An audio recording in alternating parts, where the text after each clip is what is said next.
Bien, en este video se va a explicar un poco acerca del movimiento armónico simple en cuestión de algo teórico. El movimiento armónico simple prácticamente es un movimiento de una partícula de forma repetitiva, es decir, un movimiento periódico en el cual va a haber un desplazamiento, una velocidad.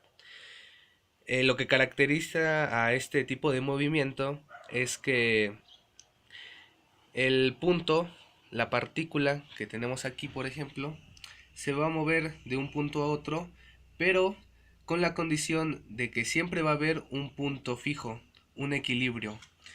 Aquí tenemos, por ejemplo, esta figura donde tenemos esta partícula conectada, digamos, a un resorte. Al momento que se le aplica una fuerza, que va a ser una fuerza que alteraría su posición, es decir, un desplazamiento en X. Va a haber una fuerza y al momento de soltar esta partícula va a comenzar a hacer esto. Este movimiento se describe como un movimiento armónico simple y periódico porque va de un lado a otro, con una determinada amplitud. Entonces, a partir de esto podemos poner la fórmula que está de este lado, que la fuerza va a ser igual a menos la constante por el desplazamiento que hubo en X. De esta forma podemos ver que la fuerza es directamente proporcional a menos la constante. ¿Por qué? Porque al momento que tú aplicas una fuerza positiva, es decir, hacia el lado derecho, va esta misma fuerza va a hacer que el objeto, la partícula, regrese. Y entonces eso hace que se haga este movimiento. Y pues por el desplazamiento en X, que prácticamente es desde su punto de inicio hasta la posición a donde tú lo moviste. Bien, aquí tenemos otro ejemplo en el cual pues es un clásico, el del péndulo. Aquí tenemos este péndulo, un objeto de una masa X, en el cual al momento de desplazarlo hacia un lado se va a aplicar una fuerza y esto va a hacer que se haga el mismo movimiento anterior. Solo que la diferencia aquí es que en este caso es un movimiento curvilíneo y en el otro era totalmente rectilíneo. Aquí podemos observar la condición que nos da de un punto de equilibrio. Digamos, la posición inicial está en un punto de equilibrio y al momento de alterar su posición es como se presenta este tipo de movimiento.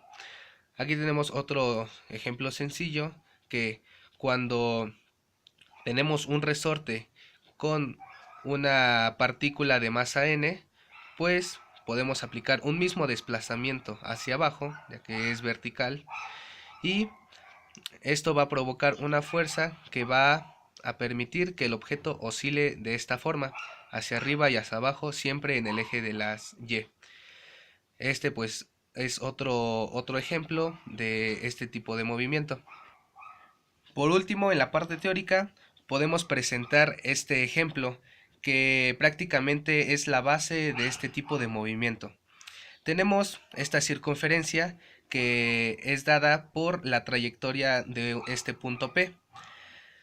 Entonces, si aquí nosotros le ponemos una lámpara, digamos, lámpara, la, el punto P va a ser proyectado sobre esta recta.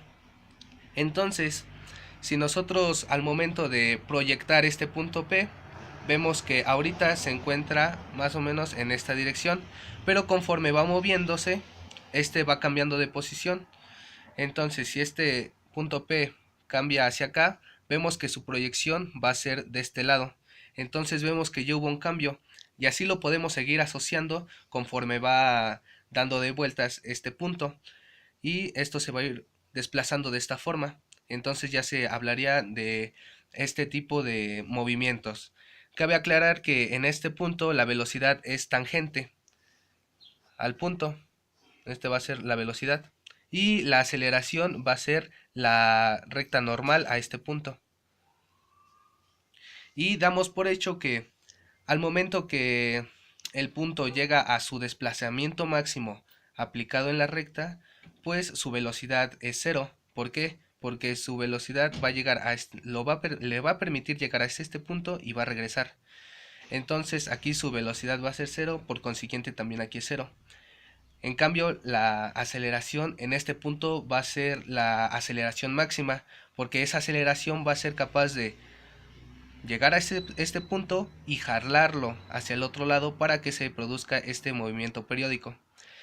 Y la velocidad va a ser máxima cuando el punto llegue al de equilibrio de este lado. Y ahí por consiguiente su aceleración va a ser cero, porque va a estar prácticamente en su punto de equilibrio, donde inició. Y a continuación se les presentará un ejercicio donde pues se va a ver una aplicación. Bueno, y ahora veremos un pequeño ejemplo de dicho movimiento. Este, para esto tenemos este ejemplo que dice: un cuerpo de masa desconocida se une al resorte ideal con una constante de fuerza de 120 Nm por metro. Se observa que vibra con una frecuencia de 6 Hz. Nos pide que calculemos el periodo, la frecuencia angular y la masa del objeto. Bueno, para este caso tenemos dos datos proporcionados por el mismo problema, que es la constante de fuerza, que es igual a 120 Nm por metro, y la frecuencia, que es 6 Hz. Para esto utilizaremos estas tres fórmulas: la del periodo, que se representa con una letra T, la cual es el inverso de la frecuencia. Entonces, para este caso, simplemente dividiremos 1 entre la frecuencia, que en este caso es de 6. Al efectuar esta división, nos da que el periodo es de 0.1666 y bueno, etcétera, segundos. Ese es nuestro periodo. Posteriormente tenemos la frecuencia angular, que nos la piden acá. Para esto utilizaremos esta fórmula, la cual indica que la frecuencia angular, representada con un omega, es igual a 2 veces la constante de pi por dicha frecuencia, la cual ya utilizamos en el problema eh, pues anterior. Para esto simplemente vamos a sustituir, y si efectuamos la operación, veremos que nos sale 37.699, o bueno, acercado a 37.7 radianes por segundo. Finalmente nos pide que calculemos la masa. La, no hay una fórmula como tal para calcular la masa, pero tenemos esta misma fórmula, la cual indica que la frecuencia angular es igual a la constante entre la masa y la raíz cuadrada de esta. Para esto tenemos la constante de fuerza y tenemos la frecuencia angular, que ya sacamos previamente. Para esto simplemente haremos un despeje. Entonces, si tenemos esta ecuación, nos quedaría que la constante sobre la masa es igual al cuadrado de la frecuencia angular. Entonces, aquí lo único que haremos será un despeje, y entonces tendremos que la masa es igual a la constante sobre el cuadrado de la frecuencia angular. Si sustituimos, tendremos 120 encima del cuadrado de 37.7. Aquí me pasó un poquito. Esto nos dará como resultado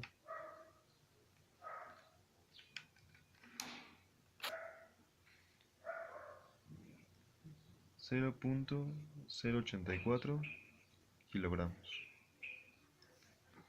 Es así como podemos apreciar como podemos sacar ciertos datos y resolver algunos problemas que podamos o que puedan presentarse en la vida cotidiana en diversos aspectos.